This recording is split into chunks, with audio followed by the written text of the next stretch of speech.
ರಾಜ್ಯದಲ್ಲಿ ಆಲಿಕಲ್ಲು ಮಳೆಯ ಅವಾಂತರ. ರೈತರಿಗೆ ಕಣ್ಣೀರು ತರಿಸಿದ ಅಕಾಲಿಕ ಮಳೆ. 3 ದಿನಗಳ ಮಳೆಗೆ ಅಲ್ಲೋಲ ಕಲ್ಲೋಲ. ರಾಜ್ಯದ 20ಕ್ಕೂ ಹೆಚ್ಚು ಜಿಲ್ಲೆಗಳಲ್ಲಿ ಸುರಿದಂತಹ ಮಳೆ ಸೃಷ್ಟಿ ಮಾಡಿದ್ದು ಎಂಥ ಅನಾಹುತ ಗೊತ್ತಾ? ಕೊಯ್ಲಿಗೆ ಬಂದಿದ್ದ ಬೆಳೆಗಳನ್ನ ಸರ್ವನಾಶ ಮಾಡಿದ್ಯಾಕೆ ಆಲಿಕಲ್ಲುಗಳು?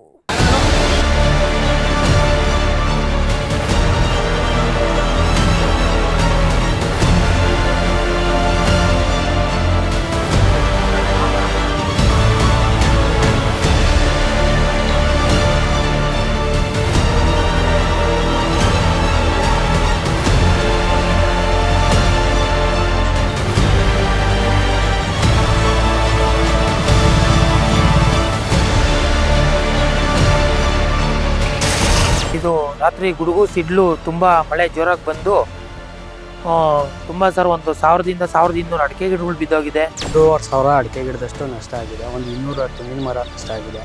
ಒಂದು 20ರಿಂದ 25 ಎಕರೆ ಬಾಳೆ ತೋಟ ನಷ್ಟ ಆಗಿದೆ. ನಿನ್ನೆ ಹೊಲ ನೋಡಿ ಎಂಕರ್ ಒಟ್ಟ ಏನು ಮನ್ಯಾಗ ಮಾಡಿದ್ದಂಗೆ ಐತೆ ನೋಡ್ರಿ. ಹ್ಞೂ ರೀ, ಹಬ್ಬದಾಗ ಹಿಂಗಾಗೈತೆ ನೋಡ್ರಿ, ಏನು ಮಾಡ್ತೀರಿ? ಆಲಿಕಲ್ಲುಗಳು ಅಲ್ಲ, ಆನೆಕಲ್ಲುಗಳು ಹೀಗಂದ್ರೆ ಸರಿ ಹೋಗುತ್ತೇನೋ. ಯಾಕಂದ್ರೆ ಒಂದೊಂದು ಆಲಿಕಲ್ಲುಗಳು ಆನೆ ಗಾತ್ರದಷ್ಟು ದೊಡ್ಡದಾಗಿವೆ. ರಸ್ತೆಗಳಲ್ಲಿ ರಾಶಿ ರಾಶಿ ಬಿದ್ದಿರೋ ಆಲಿಕಲ್ಲುಗಳು ಕಣ್ಮನ ಸೆಳೀತಾ ಇವೆ. ಹೊಲಗಳಲ್ಲಿ, ರೈತರ ಜಮೀನುಗಳಲ್ಲಿ ಎತ್ತ ನೋಡಿದ್ರೂ ಬರೀ ಆಲಿಕಲ್ಲುಗಳೇ ಕಾಣಿಸ್ತಾ ಇವೆ. ಬೇಸಿಗೆಯಲ್ಲಿ ಮಳೆ ಬಂದ್ರೆ ರೈತರು ಖುಷಿ ಪಡ್ತಾರೆ. ಆದ್ರೆ ಆಲಿಕಲ್ಲು ಮಳೆ ಬಂದಿರೋದ್ರಿಂದ ರೈತರು ಕಣ್ಣೀರು ಹಾಕ್ತಾ ಇದ್ದಾರೆ.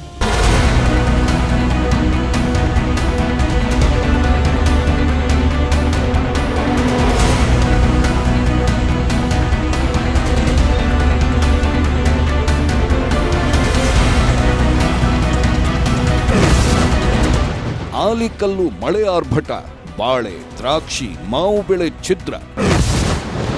ಕೊಯ್ಲಿಗೆ ಬಂದಿದ್ದ ಬೆಳೆಗೆ ಕಲ್ಲೇಟು. 20 ಜಿಲ್ಲೆಗಳಲ್ಲಿ 1,000 ಎಕರೆ ಬೆಳೆ ಹಾನಿ. ಮನೆಗಳು ಕುಸಿತ, ಡ್ಯಾಂಗಳಲ್ಲಿ ಬಿರುಕು. 3 ದಿನಗಳ ಮಳೆ ಸೃಷ್ಟಿಸಿದ್ದೆಂಥ ವಿಧ್ವಂಸ. ರಾಜ್ಯದಲ್ಲಿ 3 ದಿನಗಳಿಂದ ಮಳೆ ಸುರಿತಾ ಇದೆ. ಈ ಮಳೆ ಸಾಧಾರಣ ಮಳೆಯಾಗಿದ್ರೆ ಎಲ್ಲರ ಮೊಗದಲ್ಲಿ ಸಂತಸ ಇರ್ತಾ ಇತ್ತು. ರೈತರು ಸಂಭ್ರಮದಿಂದ ಮಳೆಯನ್ನ ಸ್ವಾಗತ ಮಾಡ್ತಾ ಇದ್ರು. ಆದ್ರೆ ಈ ಮಳೆ ಸಾಮಾನ್ಯ ಮಳೆ ಅಲ್ಲ, ಆಲಿಕಲ್ಲು ಮಳೆ. ರಾಜ್ಯದ ಎಲ್ಲಾ ಕಡೆಯೂ ಭೀಕರ ಆಲಿಕಲ್ಲು ಮಳೆಯಾಗ್ತಾ ಇದ್ದು ಇದು ಜನರ ಜೀವನವನ್ನ ಅಸ್ತವ್ಯಸ್ತ ಮಾಡಿದೆ. ಅದರಲ್ಲೂ ರೈತರು ಕೊಯ್ಲಿಗೆ ಬಂದಿದ್ದ ಬೆಳೆಗಳನ್ನ ಕಳೆದುಕೊಂಡು ಗೋಳಾಡುವಂತಾಗಿದೆ.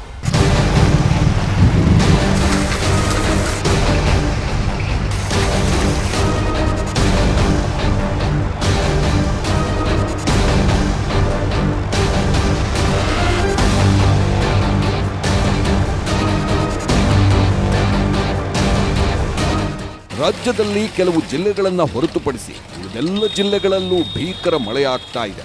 ರಾಜ್ಯದ 20ಕ್ಕೂ ಹೆಚ್ಚು ಜಿಲ್ಲೆಗಳಲ್ಲಿ ಮಳೆಯಾಗಿದೆ ಅಂತ ಹವಾಮಾನ ಇಲಾಖೆ ತಿಳಿಸಿದೆ. ಎಲ್ಲೆಲ್ಲಿ ಮಳೆ ಬಿದ್ದಿದ್ಯೋ ಅಲ್ಲೆಲ್ಲ ಆಲಿಕಲ್ಲುಗಳ ಮಳೆಯೇ ಆಗಿದೆ. ಆಲಿಕಲ್ಲು ಮಳೆಯ ಪರಿಣಾಮ ದೊಡ್ಡ ಮಟ್ಟದಲ್ಲಿ ಬೆಳೆಗಳು ಹಾನಿಯಾಗಿವೆ. ಸಾಕಷ್ಟು ಕಡೆ ಫಸಲು ಬಂದಿದ್ದು ಕೆಲವೇ ದಿನಗಳಲ್ಲಿ ಕೊಯ್ಲು ಮಾಡಬೇಕಿದ್ದ ಬೆಳೆಗಳೂ ಸಹ ಹಾನಿಗೊಳಗಾಗಿವೆ. ರಾಜ್ಯಾದ್ಯಂತ ಸಾವಿರಾರು ಹೆಕ್ಟೇರ್ನಲ್ಲಿ ಬೆಳೆದಿದ್ದ ಬೆಳೆಗಳು ನೀರು ಪಾಲಾಗಿವೆ.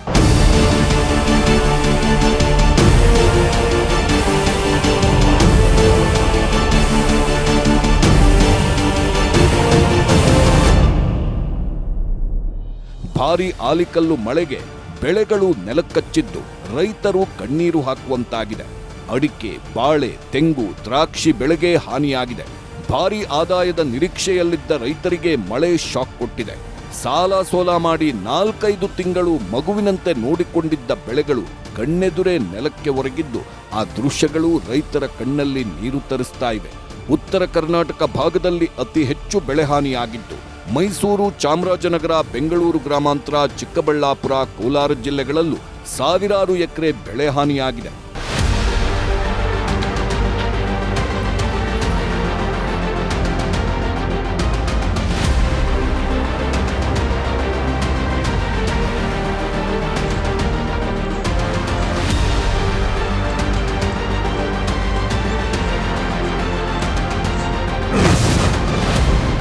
ಗದಗ ಜಿಲ್ಲೆಯಲ್ಲಿ ಬೆಳೆಗಳಿಗೆ ಮಳೆ ಮತ್ತು ಆಲಿಕಲ್ಲಿನ ಏಟು ಬಿದ್ದಿದೆ. ಭಾರೀ ಗಾಳಿ ಮಳೆಗೆ ಬಾಳೆ ಪಪ್ಪಾಯ ಬೆಳೆಗಳು ಹಾನಿಯಾಗಿದ್ದು, ಗದಗ ತಾಲೂಕಿನ ಬಿಂಕದಕಟ್ಟಿ ಗ್ರಾಮದ ರೈತರು ಕಣ್ಣೀರು ಹಾಕುವಂತಾಗಿದೆ. ಬಾಳೆ ಗಿಡಗಳು ಗೊನೆ ಸಮೇತ ನೆಲಕ್ಕುರುಳಿ ಹಾನಿಯಾಗಿವೆ. ಬೇಸಿಗೆಯಲ್ಲಿ 1 ಕೆಜಿ ಬಾಳೆಹಣ್ಣು 70 ರೂಪಾಯಿಗೆ ಮಾರಾಟವಾಗುವ ನಿರೀಕ್ಷೆ ಇತ್ತು. ಆದರೆ ಭಾರೀ ಲಾಭದ ನಿರೀಕ್ಷೆಯಲ್ಲಿದ್ದ ರೈತರಿಗೆ ಮಳೆ ಹೊಡೆತ ಕೊಟ್ಟಿದ್ದು ರೈತರು ಕಣ್ಣೀರು ಹಾಕುವಂತಾಗಿದೆ.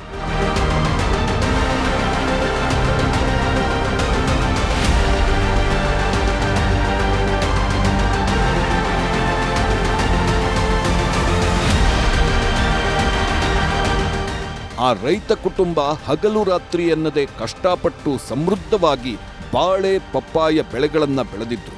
ಚಿನ್ನ ಅಡವಿಟ್ಟು ಚಿನ್ನದಂತಹ ಬೆಳೆಯನ್ನೇ ತೆಗೆದಿದ್ರು. ಆದರೆ ಉತ್ತಮ ಆದಾಯದ ನಿರೀಕ್ಷೆಯಲ್ಲಿದ್ದ ರೈತನಿಗೆ ಬರಸಿಡಿಲು ಬಡಿದಂತಾಗಿದೆ. ಅಕಾಲಿಕವಾಗಿ ಸುರಿದ ಗಾಳಿ ಸಹಿತ ಭಾರೀ ಮಳೆಗೆ ಬಾಳೆ ಬೆಳೆ ಸರ್ವನಾಶವಾಗಿದೆ. ಪಪ್ಪಾಯ ಬೆಳೆಯೂ ನೆಲಕ್ಕಚ್ಚಿದೆ. ಲಕ್ಷಾಂತರ ರೂಪಾಯಿ ಖರ್ಚು ಮಾಡಿ ಬೆಳೆದ ತೋಟಗಾರಿಕೆ ಬೆಳೆಗಳು ಮಣ್ಣು ಪಾಲಾಗಿವೆ. ಇದರಿಂದ ಅನ್ನದಾತ ಕಂಗಾಲಾಗಿದ್ದಾನೆ. ಸರ್ಕಾರ ಹಾನಿಯಾದ ಬೆಳೆಗೆ ಪರಿಹಾರ ನೀಡಬೇಕೆಂದು ಒತ್ತಾಯಿಸಿದ್ದಾನೆ.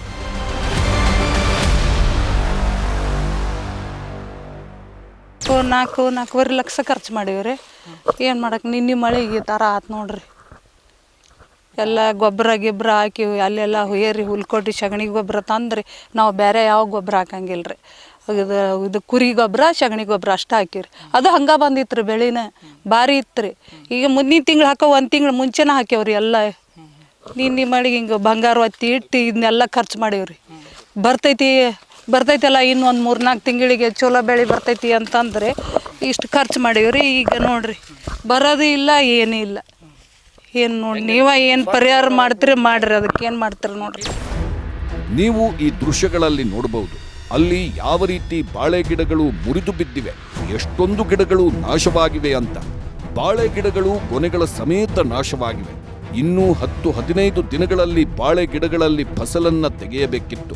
ಆದರೆ ಅಷ್ಟರಲ್ಲೇ ಗಾಳಿ ಮಳೆ ಫಸಲು ಬಂದಿದ್ದ ಬೆಳೆಗಳನ್ನ ಕೆಳಕ್ಕೆ ದಬ್ಬಿದೆ. ಮತ್ತೊಂದು ಕಡೆ ಗಾಳಿಗೆ ಪರಂಗಿ ಹಣ್ಣಿನ ಗಿಡಗಳೂ ಸಹ ಹಾಳಾಗಿದ್ದು ಕಾಯಿಗಳೆಲ್ಲ ನೆಲಕ್ಕೆ ಬಿದ್ದು ಹೋಗಿವೆ. ಅವುಗಳನ್ನೆಲ್ಲ ಒಂದು ಕಡೆ ಗುಡ್ಡೆ ಹಾಕ್ತಾ ಇರೋ ರೈತ ತಮ್ಮ ನೋವು ತೋಡ್ಕೊಂಡಿದ್ದಾರೆ.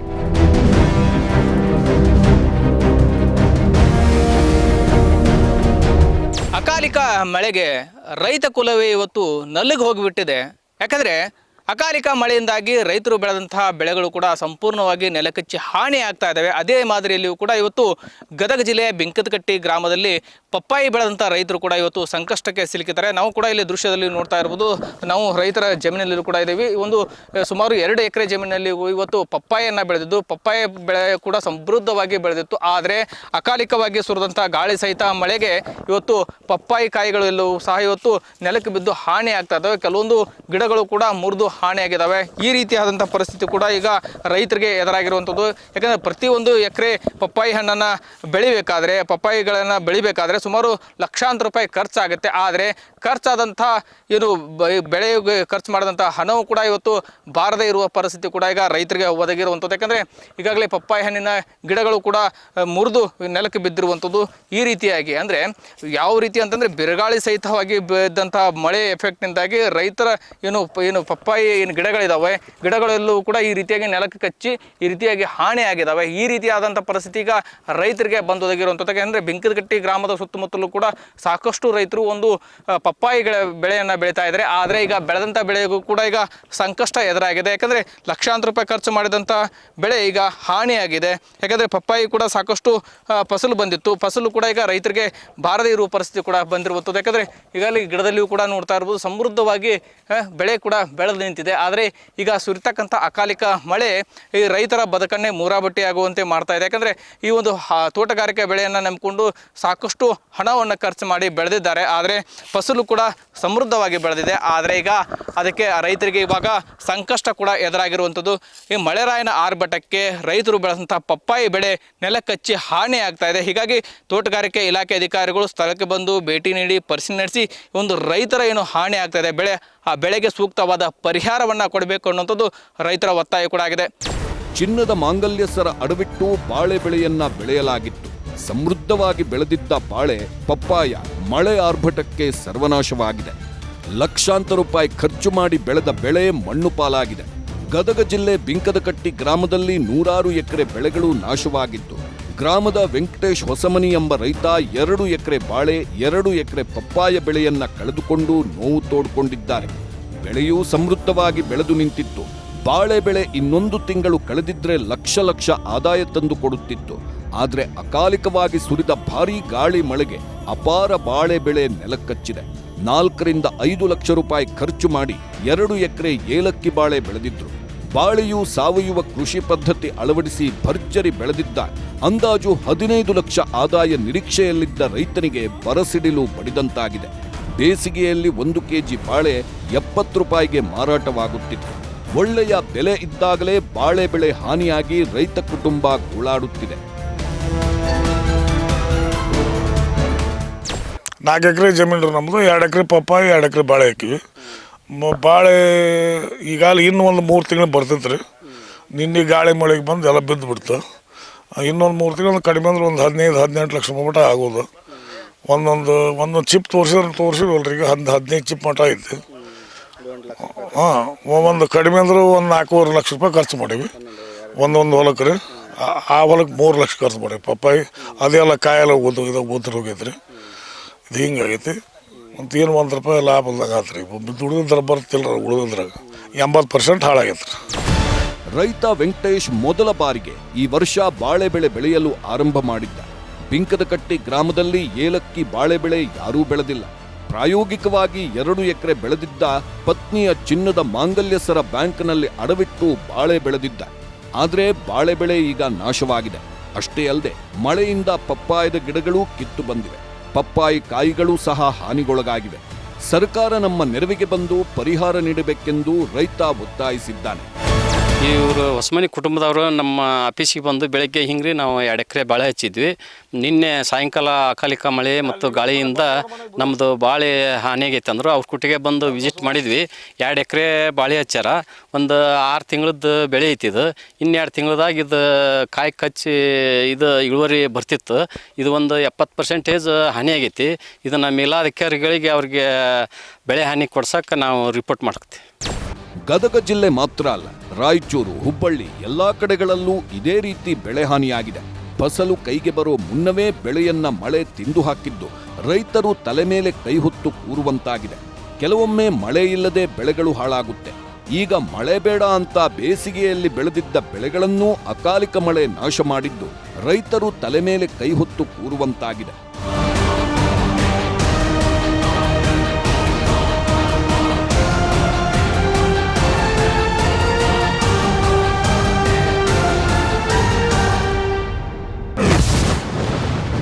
ರಾಯಚೂರು ಜಿಲ್ಲೆಯಲ್ಲೂ ಭತ್ತ, ಮೆಣಸಿನಕಾಯಿ, ಸಜ್ಜೆ ಬೆಳೆಗಳು ನಾಶವಾಗಿವೆ. ದೇವದುರ್ಗ ತಾಲೂಕಿನ ಪರ್ತಾಪುರ ಗ್ರಾಮದಲ್ಲಿ ಸುಮಾರು 200 ಎಕರೆಯಲ್ಲಿ ಬೆಳೆದಿದ್ದ ಬೆಳೆಗಳು ನೀರು ಪಾಲಾಗಿದ್ದು 150 ಎಕರೆಯಷ್ಟು ಭತ್ತ, 50 ಎಕರೆಯಷ್ಟು ಮೆಣಸಿನಕಾಯಿ, 50 ಎಕರೆ ಸಜ್ಜೆ ಬೆಳೆಗಳು ಆಲಿಕಲ್ಲು ಮಳೆಗೆ ಆಹುತಿಯಾಗಿದೆ.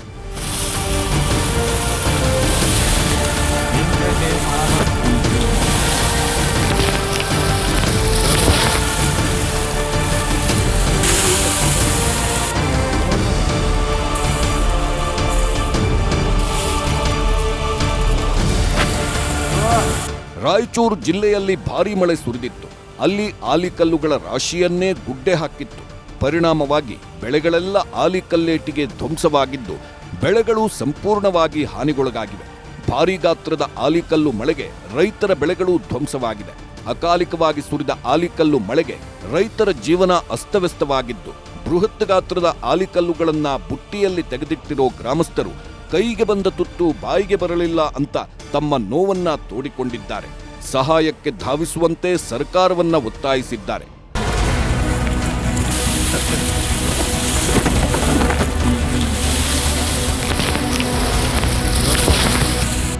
ನೀವು ಈ ದೃಶ್ಯಗಳಲ್ಲಿ ನೋಡಬಹುದು.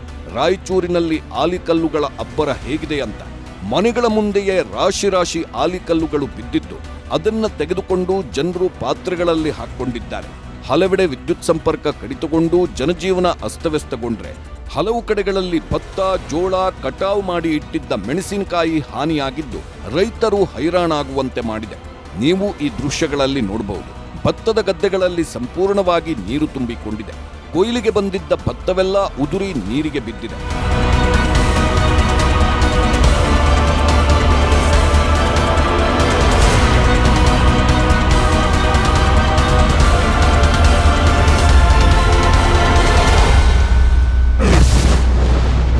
ಹುಬ್ಬಳ್ಳಿ ಯಾದಗಿರಿಯಲ್ಲೂ ಬೆಳೆ ನುಂಗಿದ ಆಲಿಕಲ್ಲು ಮಳೆ. ಹುಬ್ಬಳ್ಳಿಯಲ್ಲೂ ಸಹ ಆಲಿಕಲ್ಲು ಮಳೆ ಜೋರಾಗೇ ಬಿದ್ದಿದ್ದು ತೋಟಗಾರಿಕೆ ಬೆಳೆಗಳಿಗೆ ಅತಿ ಹೆಚ್ಚು ಹಾನಿಯಾಗಿದೆ. ಕಲಘಟಕಿ ತಾಲೂಕಿನಲ್ಲಿ ಸುರಿದಿದ್ದ ಆಲಿಕಲ್ಲು ಮಳೆ ತಾಲೂಕಿನ ಮಾಚಾಪುರ ಗ್ರಾಮದಲ್ಲಿ ವಿವಿಧ ಬೆಳೆಗಳನ್ನ ಹಾನಿ ಮಾಡಿದೆ. ಕಾಯಿ ಬಿಟ್ಟಿದ್ದ ಮಾವು, ಬಾಳೆ, ತರಕಾರಿ, ಕಬ್ಬು, ಅಡಿಕೆ, ಸೋಯಾಬೀನ್, ಗೋವಿನ ಜೋಳ ಬೆಳೆಗಳು ಮಳೆಗೆ ನೆಲಕ್ಕಚ್ಚಿವೆ. ಕಂದಾಯ ಇಲಾಖೆ, ಕೃಷಿ ಮತ್ತು ತೋಟಗಾರಿಕೆ ಇಲಾಖೆಯಿಂದ ಜಂಟಿ ಸಮೀಕ್ಷೆ ಆರಂಭಿಸಿದ್ದು ಆಲಿಕಲ್ಲು ಮಳೆಯಿಂದ ತತ್ತರಿಸಿರೋ ರೈತರಿಗೆ ಪರಿಹಾರದ ಭರವಸೆ ಕೊಟ್ಟಿದ್ದಾರೆ.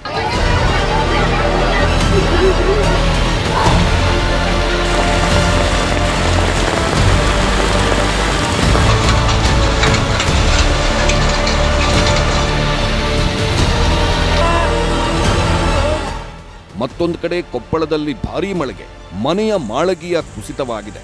ಅದೃಷ್ಟವಶಾತ್ ಯಾವುದೇ ಪ್ರಾಣಹಾನಿ ಸಂಭವಿಸಿಲ್ಲ. ಆದರೆ ಮಳೆಯ ನೀರು ಮನೆ ಸೇರಿಕೊಂಡಿದೆ. ಮನೆಯಲ್ಲಿದ್ದ ದವಸ ಧಾನ್ಯಗಳು ಹಾಳಾಗಿವೆ. ಕುಕನೂರು ತಾಲೂಕಿನ ಎರೆಹಂಚಿನಾಳದಲ್ಲಿ ಈ ಘಟನೆ ನಡೆದಿದ್ದು ಎರೆಹಂಚಿನಾಳದ ಬಹಳಷ್ಟು ಮನೆಯೊಳಗೆ ಮಳೆ ನೀರೇ ತುಂಬಿಕೊಂಡಿತ್ತು. ಇದರಿಂದ ಗ್ರಾಮಸ್ಥರು ರಾತ್ರಿ ಇಡೀ ಜಾಗರಣೆ ಮಾಡುವಂತಾಗಿತ್ತು. ಭಾರೀ ಗಾಳಿ ಸಿಡಿಲಿನ ಜೊತೆಗೆ ಆರ್ಭಟಿಸಿದ ಮಳೆರಾಯನ ಅವಾಂತರಕ್ಕೆ ಯಾದಗಿರಿ ಜಿಲ್ಲೆಯ ಹಲವೆಡೆ ವಿದ್ಯುತ್ ಸಂಪರ್ಕ ಕಡಿತಗೊಂಡು ಜನಜೀವನ ಅಸ್ತವ್ಯಸ್ತಗೊಂಡರೆ ಹಲವು ಕಡೆಗಳಲ್ಲಿ ಭತ್ತ, ಜೋಳ, ಕಟಾವು ಮಾಡಿಟ್ಟಿದ್ದ ಮೆಣಸಿನಕಾಯಿ ಹಾನಿಯಾಗಿದ್ದು ರೈತರು ಹೈರಾಣಾಗುವಂತೆ ಮಾಡಿದೆ. ಮಳೆ ಹೆಚ್ಚಾಗಿ ಬೆಳೆ ಇದ್ರಿ ಬಾಳ ಹಾಳಾಗಿ ಹೋಗ್ಯದ್ರಿ. ಹಾಳಾದ್ಮೇಲೆ ಇಳುವರಿ ಸದ್ಯ ಕಡಿಮೆ ಆಗ್ಯದ್ರಿ. ಇಳುವರಿ ಕಡಿಮೆ ಆದ್ಮೇಲೆ ರೇಟ್ ಸಹಿತ ಹೆಚ್ಚಿದ್ದು ಒಂದ್ ವಾರದೊಳಗೆ ಡೌನ್ ಆಗ್ಯದ್ರಿ. ಯಾಕ್ರಿ ಡೌನ್ ಆಯ್ತು ಒಂದ್ ವಾರದಾಗ? ಯಾವ್ದು ಯುದ್ಧ ನಡೆದಲ್ರಿ, ಇಸ್ರೇಲ್ ಯಾವ ಯುದ್ಧ ಹೊರ ರಫ್ತು ಆಗ್ತತ್ರಿ. ನಮ್ಮ ಮಾಲ್ ಅದ್ ರಫ್ತು ಬಂದ್ ಮಾಡಿದಕ್ಕ ರೇಟ್ ಡೌನ್ ಮಾಡಿದರಿ. ಅದಕ್ಕ ಖರೀದಾರ ಒಬ್ಬರು ಬರವಲ್ರಿ. ಹಿಂಗೆ ಬಿದ್ದದ್ ನೋಡ್ರಿ. ಏನ್ ಮಾಡ್ಬೇಕು, ರೈತರ ಕಷ್ಟ ಬಾಳ ಅದರಿ. ಹೇಳೋರ್ ಯಾರು ಗೌರ್ಮೆಂಟ್ ಅಂದ್ರೆ ಏನ್ ಲೆಕ್ಕದಾಗಿಲ್ಲ. ಸರ್ಕಾರ ಏನ್ ಮಾಡ್ಬೇಕ್ರಿ, ಬೆಂಬಲ ಬೆಲೆ ನೀಡ್ಬೇಕ್ರಿ. ಇಳುವರಿ ಬರ್ಲಾರ್ದ ಒಂದ್ ತಪ್ಪದ್ರಿ ಮೊದಲ ಮಾತು. ಅದಕ್ಕ ಸ್ವಲ್ಪ ಬೆಂಬಲ ಬೆಲೆ ನೀಡಿಗೆಸಿ ಪರಿಹಾರ ಏನಾಸ್ ಕೊಟ್ರೆ ಉತ್ತಮ ಅದರಿ. ಎಲ್ಲ ಬಾಳ ಮಂದಿ ಲೀಸ್ ಮಾಡಿದ ಹೊಲ್ದಾರ್ರಿ. ಯಾದಗಿರಿಯಲ್ಲಿ ಸುರಿದ ಅಕಾಲಿಕ ಧಾರಾಕಾರ ಮಳೆ ಹಿನ್ನೆಲೆ ಸಿಡಿಲು ಬಡಿದು ರೈತನ ಎತ್ತು ಸಾವನ್ನಪ್ಪಿದೆ. ಯಾದಗಿರಿ ಜಿಲ್ಲೆಯ ಗುರುಮಠಕಲ್ ತಾಲೂಕು ಗಾಜರಕೋಟ್ ಗ್ರಾಮದಲ್ಲಿ ರೈತ ಕಾಶಪ್ಪ ಸುಂಕರ್ ಎಂಬುವರ ಎತ್ತು ಸಾವನ್ನಪ್ಪಿದ್ದು ಸಿಡಿಲಿನ ಬಡಿತಕ್ಕೆ ಸ್ಥಳದಲ್ಲೇ ಎತ್ತು ಪ್ರಾಣ ಕಳೆದುಕೊಂಡಿದೆ. ಸಾವಿರಾರು ರೂಪಾಯಿ ಕೊಟ್ಟು ತಂದಿದ್ದ ಎತ್ತು ಸಾವನ್ನಪ್ಪಿದ್ದಕ್ಕೆ ರೈತ ಕಣ್ಣೀರು ಹಾಕಿದ್ದಾನೆ. ಸ್ಥಳಕ್ಕೆ ಅಧಿಕಾರಿಗಳು ಭೇಟಿ ನೀಡಿ ಪರಿಶೀಲನೆ ನಡೆಸಿದ್ದಾರೆ. ಇತ್ತ ಚಿಕ್ಕಬಳ್ಳಾಪುರ ಜಿಲ್ಲೆಯಲ್ಲೂ ಬಿರುಗಾಳಿ ಮಳೆಗೆ ದ್ರಾಕ್ಷಿ ತೋಟ ಹಾನಿಗೊಳಗಾಗಿದೆ. ಚಿಕ್ಕಬಳ್ಳಾಪುರ ನಗರ ಹೊರವಲಯದಲ್ಲಿರುವ ಪೂಜನಹಳ್ಳಿ ಬಳಿ ಈ ಘಟನೆ ನಡೆದಿದ್ದು ಶೇಖರ್ ಗೋಪಾಲಪ್ಪ ಎಂಬುವರಿಗೆ ಸೇರಿರುವ ದ್ರಾಕ್ಷಿ ತೋಟ ಹಾನಿಗೊಳಗಾಗಿದೆ. ಸಾಲ ಮಾಡಿ 1 ಎಕರೆ ಪ್ರದೇಶದಲ್ಲಿ ದ್ರಾಕ್ಷಿ ತೋಟ ಹಾಕಲಾಗಿತ್ತು. ಆದರೆ ಬಿರುಗಾಳಿ ಸಹಿತ ಭಾರೀ ಮಳೆ ಆದ್ದರಿಂದ ತೆಂಗಿನ ಮರ ಬಿದ್ದು ದ್ರಾಕ್ಷಿ ತೋಟದ ವಿದ್ಯುತ್ ಕಂಬಗಳಿಗೂ ಹಾನಿಯಾಗಿದೆ. 4 ವಿದ್ಯುತ್ ಕಂಬಗಳಿಗೂ ಹಾನಿಯಾಗಿದ್ದು ರೈತರು ಕಂಗಾಲಾಗಿದ್ದಾರೆ.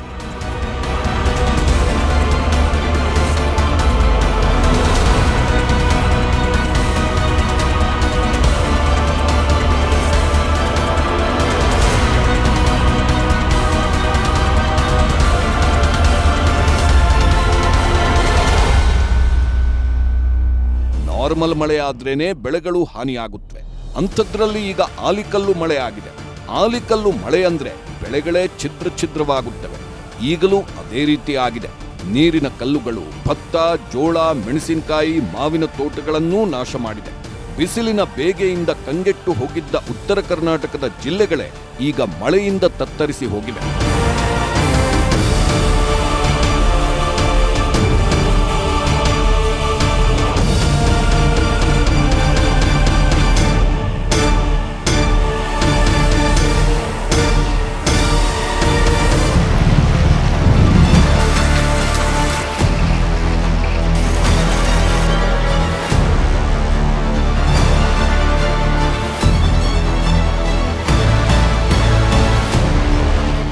ಅಕಾಲಿಕ ಮಳೆ ತಂದ ಆಪತ್ತಿಗೆ ಜನರು ಬೆಚ್ಚಿ ಬಿದ್ದಿದ್ದಾರೆ. ಕೆಲವೆಡೆ ಬೆಳೆಗಳು ಹಾನಿಯಾಗಿದ್ರೆ ಇನ್ನು ಕೆಲವು ಕಡೆ ಮರಗಳು, ವಿದ್ಯುತ್ ಕಂಬಗಳು ಧರೆಗುರುಳಿವೆ. 3 ದಿನಗಳ ಆಲಿಕಲ್ಲು ಮಳೆ ಮಹಾವಿಧ್ವಂಸವನ್ನೇ ಸೃಷ್ಟಿಸಿದ್ದು, ಇನ್ನೂ 2 ದಿನ ಇದೇ ರೀತಿಯ ಮಳೆ ಇರಲಿದೆ ಅನ್ನೋ ಮುನ್ಸೂಚನೆ ಸಿಕ್ಕಿದೆ. ಇದರಿಂದ ಜನರು ಮತ್ತಷ್ಟು ಆತಂಕ ಪಡುವಂತಾಗಿದೆ. ಮಳೆಗೆ ಧರೆಗುರುಳಿದ ಮರಗಳು, ಮುರಿದು ಬಿದ್ದ ವಿದ್ಯುತ್ ಕಂಬಗಳು. ಮೈಸೂರಿನಲ್ಲಿ 20 ಕೆಜಿ ಆಲಿಕಲ್ಲು, ತಂಬಾಕು, ಬಾಳೆತೋಟ ಸರ್ವನಾಶ. ಇನ್ನೂ 2 ದಿನ ಮಳೆ, 23 ಜಿಲ್ಲೆಗೆ ಅಲರ್ಟ್, 200 ಮಿಲಿಮೀಟರ್ ಮಳೆ ಸುರಿಯಲಿದೆಯಾ? ಮೈಸೂರು ಜಿಲ್ಲೆಯಲ್ಲಿ ಬುಧವಾರ ರಾತ್ರಿ ಧಾರಾಕಾರ ಮಳೆ ಸುರಿದಿದೆ. ಹುಣಸೂರು ತಾಲೂಕಿನಲ್ಲಿ ಸುರಿದ ಭಾರೀ ಪ್ರಮಾಣದ ಆಲಿಕಲ್ಲು ಮಳೆಗೆ ಬೆಳೆಗಳು ನಾಶವಾಗಿವೆ. ಹೆಗ್ಗಂದೂರು ಗ್ರಾಮದ ರೈತ ಚಂದ್ರಪ್ಪ ಎಂಬುವರಿಗೆ ಸೇರಿದ ತಂಬಾಕು ಸಸಿ ಆಲಿಕಲ್ಲು ಮಳೆಯಿಂದ ನಾಶವಾಗಿದೆ. ನೀವು ಈ ದೃಶ್ಯಗಳಲ್ಲಿ ನೋಡಬಹುದು. ಅಲ್ಲೆಲ್ಲ ರಾಶಿ ರಾಶಿ ಆಲಿಕಲ್ಲುಗಳು ಬಿದ್ದಿದ್ದು, ಅದರಲ್ಲಿ ಒಂದು ಕಲ್ಲು ಸುಮಾರು 20 ಕೆಜಿಯಷ್ಟು ದೊಡ್ಡದಾಗಿದೆ. ರೈತ ಆ ಕಲ್ಲನ್ನ ಎತ್ಕೊಂಡು ಪ್ರದರ್ಶನ ಮಾಡಿದ್ದಾನೆ. ಚಾಮರಾಜನಗರದಲ್ಲೂ ಧಾರಾಕಾರ ಮಳೆ ಸುರಿದಿದ್ದು, ಭಾರೀ ಮಳೆಗೆ ಚಾಮರಾಜನಗರ ತಾಲೂಕಿನ ಕಡುವಿನಕಟ್ಟೆ ಬಳಿ ಬಾಳೆ ಬೆಳೆ ನೆಲಕ್ಕಚ್ಚಿದೆ. ಗಾಳಿ ಸಹಿತ ಸುರಿದ ಮಳೆಯಿಂದ 1.5 ಎಕರೆ ಬಾಳೆ ಬೆಳೆ ನಾಶವಾಗಿದ್ದು, ರೈತರು ನಷ್ಟ ಅನುಭವಿಸಿದ್ದಾರೆ. ಇತ್ತ ಚಾಮರಾಜನಗರ ತಾಲೂಕಿನ ಅಮಚವಾಡಿ ಗ್ರಾಮದಲ್ಲೂ ವೀರಭದ್ರನಾಯಕ ಎಂಬುವರಿಗೆ ಸೇರಿದ ಬಾಳೆ ಬೆಳೆ ನೆಲಕ್ಕುರುಳಿದೆ. 2 ಎಕರೆ ಪ್ರದೇಶದಲ್ಲಿ ಬೆಳೆದಿದ್ದ ಬಾಳೆಯಲ್ಲಿ 300ಕ್ಕೂ ಹೆಚ್ಚು ಬಾಳೆಕಟ್ಟೆ ನೆಲಕ್ಕುರುಳಿದ್ದು, ರೈತರು ಕಂಗಾಲಾಗಿದ್ದಾರೆ. ಬೆಂಗಳೂರು ಗ್ರಾಮಾಂತರ ಭಾಗದ ದೊಡ್ಡಬಳ್ಳಾಪುರ ಸುತ್ತಮುತ್ತಲೂ ತಡರಾತ್ರಿ ಧಾರಾಕಾರ ಮಳೆ ಸುರಿದಿದೆ. ಮಳೆಯ ಅಬ್ಬರಕ್ಕೆ ಮರಗಳು ಮತ್ತು ವಿದ್ಯುತ್ ಕಂಬಗಳು ನೆಲಕ್ಕುರುಳಿವೆ. ವಿದ್ಯುತ್ ಕಂಬಗಳು ಮುರಿದು ಬಿದ್ದ ಕಾರಣ ಕೆಲ ಶೀಟ್ ಮನೆಗಳಿಗೂ ಹಾನಿಯಾಗಿದೆ. ಅದೃಷ್ಟವಶಾತ್ ಯಾವುದೇ ಪ್ರಾಣಾಪಾಯ ಸಂಭವಿಸಿಲ್ಲ. ಮಳೆಯಿಂದಾಗಿ ನೇರಳಘಟ್ಟ ಗ್ರಾಮದಲ್ಲಿ ಸಾಲು ಸಾಲು ಅವಾಂತರ ಸೃಷ್ಟಿಯಾಗಿದೆ. ಇತ್ತ ದೊಡ್ಡಬಳ್ಳಾಪುರ ತಾಲೂಕಿನ ನೇರಳಘಟ್ಟ ಗ್ರಾಮದಲ್ಲಿ ಮಳೆಯಿಂದಾಗಿ ಅಪಾರ ಪ್ರಮಾಣದ ಬೆಳೆ ನಷ್ಟ ಉಂಟಾಗಿದೆ. ರೈತ ಲಕ್ಷ್ಮೀನಾರಾಯಣಪ್ಪ ಎಂಬುವರಿಗೆ ಸೇರಿದ 2 ಎಕರೆ ಬಾಳೆ ಬೆಳೆ ನೆಲಕ್ಕಚ್ಚಿದ್ದು, ರೈತ ಕಂಗಾಲಾಗಿದ್ದಾನೆ. ಇದೆಲ್ಲ ಒಂದು ಕಡೆಯಾದ್ರೆ, ಅಂತಾರಾಷ್ಟ್ರೀಯ ಮಟ್ಟದಲ್ಲಿ ಖ್ಯಾತಿ ಗಳಿಸಿರೋ ಬೆಂಗಳೂರು ಏರ್ಪೋರ್ಟ್ಗೂ ಅಕಾಲಿಕ ಮಳೆ ಶಾಕ್ ಕೊಟ್ಟಿದೆ. ಮಳೆಯಿಂದಾಗಿ ಏರ್ಪೋರ್ಟ್ನಲ್ಲಿ ಡ್ರೈನೇಜ್ ನೀರು ತುಂಬಿಕೊಂಡು ಅದು ಇದ್ದಕ್ಕಿದ್ದಂತೆ ಆಚೆ ನುಗ್ಗಿದೆ. ನೀರು ನುಗ್ಗಿದ ಪರಿಣಾಮ ಕೆಲಕಾಲ ಏರ್ಪೋರ್ಟ್ನಲ್ಲಿ ಡ್ರೈನೇಜ್ ನೀರು ತುಂಬಿಕೊಂಡಿದ್ದು, ನಂತರ ಅದನ್ನ ಸರಿಪಡಿಸಲಾಗಿದೆ. ಪ್ರಯಾಣಿಕರೊಬ್ಬರು ಅದನ್ನ ವಿಡಿಯೋ ಮಾಡಿದ್ದು, ಆ ವಿಡಿಯೋದಲ್ಲಿ ಏರ್ಪೋರ್ಟ್ ಛಾವಣಿಯಿಂದಲೂ ನೀರು ಸುರಿದಿರುವುದು ಕಂಡುಬಂದಿದೆ. ರಾಜ್ಯದಲ್ಲಿ 2 ದಿನ ಮಳೆ ಮುಂದುವರಿಯುವ ಸಾಧ್ಯತೆ ಇದೆ ಅಂತ ಹವಾಮಾನ ಇಲಾಖೆ ಎಚ್ಚರಿಕೆ ನೀಡಿದೆ. ಗುರುವಾರ ಮತ್ತು ಶುಕ್ರವಾರ ರಾಜ್ಯದ 23 ಜಿಲ್ಲೆಗಳಲ್ಲಿ ಆಲಿಕಲ್ಲು ಸಹಿತ ಭಾರೀ ಮಳೆಯಾಗುವ ಮುನ್ಸೂಚನೆ ಕೊಡಲಾಗಿದೆ. ಗುರುವಾರ 9 ಜಿಲ್ಲೆಗಳಿಗೆ ಆರೆಂಜ್ ಅಲರ್ಟ್ ಘೋಷಿಸಿದ್ರೆ, ಮಲೆನಾಡು, ಕರಾವಳಿ ಸೇರಿದಂತೆ ಉತ್ತರ ಕರ್ನಾಟಕದ 15 ಜಿಲ್ಲೆಗಳಿಗೆ ಇಂದು ಮತ್ತು ನಾಳೆ ಯೆಲ್ಲೋ ಅಲರ್ಟ್ ಘೋಷಿಸಲಾಗಿದೆ.